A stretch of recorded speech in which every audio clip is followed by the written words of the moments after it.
muchas gracias por atender a Europa Press. Lo primero que quiero saber es cómo llegas a este proyecto. ¿Cuál es el camino? Si contabas de primeras con Tom Hanks, bueno, no sé. Good morning, thank you for having time for Europa Press.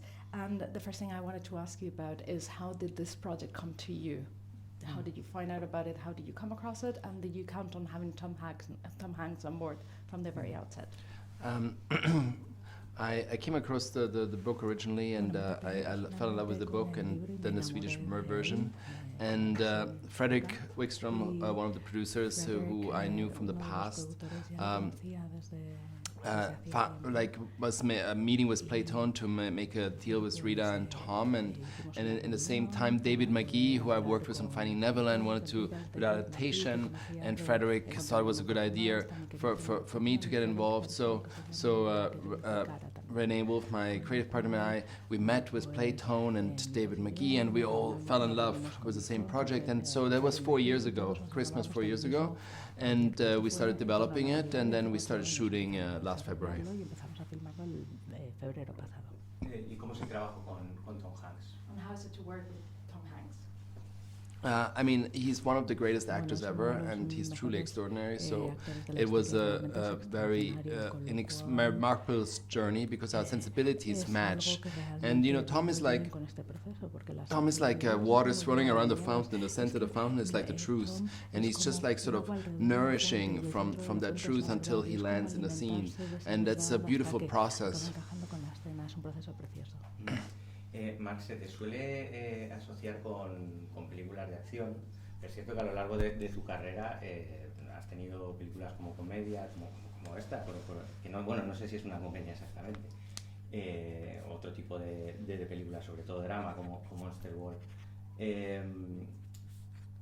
¿Hay algún género con el que te sientas más cómodo o te molesta también esa identificación solo con el género de acción?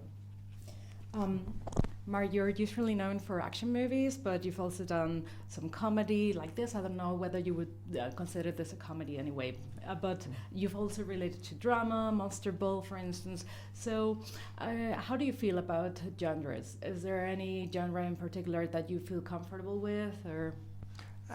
You know, I love any genre, and I also watch any kind of genre, and I always was very inspired by directors like Howard Hawks or Billy Wilder, who do all sorts of genres, and that sort of inspires me.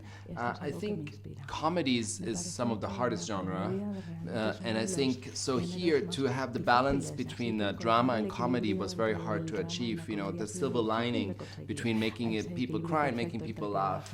And you know, I made a film like Stranger in Fiction, which was also a little bit more comedic, and that's so ultimately I really enjoy the genre between comedy and drama. Esta película está basada en una obra que está escrita antes de la pandemia, pero es cierto que tras haber pasado ese periodo pandémico quizás se entienda un poco mejor, ¿no?, a este personaje por el tema de la soledad y todo lo que ha sucedido con las personas mayores. This novel was written before the pandemic, but now that we have been through a pandemic, maybe we're in a better position even to understand the contents of this work because of the topic of loneliness and the elderly. Yes, it's interesting how art can change through time and how the perception of art changes. And I think, as you just said, I believe that the novel became more important after the pandemic than it was before. And I feel the film is very timely because ultimately it's about loneliness and someone finding purpose in life again and a community coming together. And I think Marisol's character is so persistent. She wouldn't say no to an answer, and she really cracks the heart open of Otto and ultimately gives him this new purpose of life. And I think that's what really life is about, that we find people that give us hope and inspiration to wanting to keep living.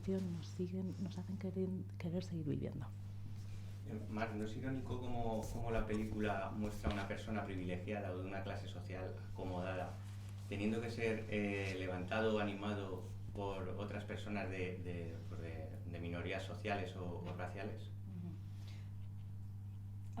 Isn't it ironic, Mark, that we find a character that is more or less affluent, more or less privileged, and who needs to be emotionally uplifted by people who are coming from people who are more socially disadvantaged or racially disadvantaged?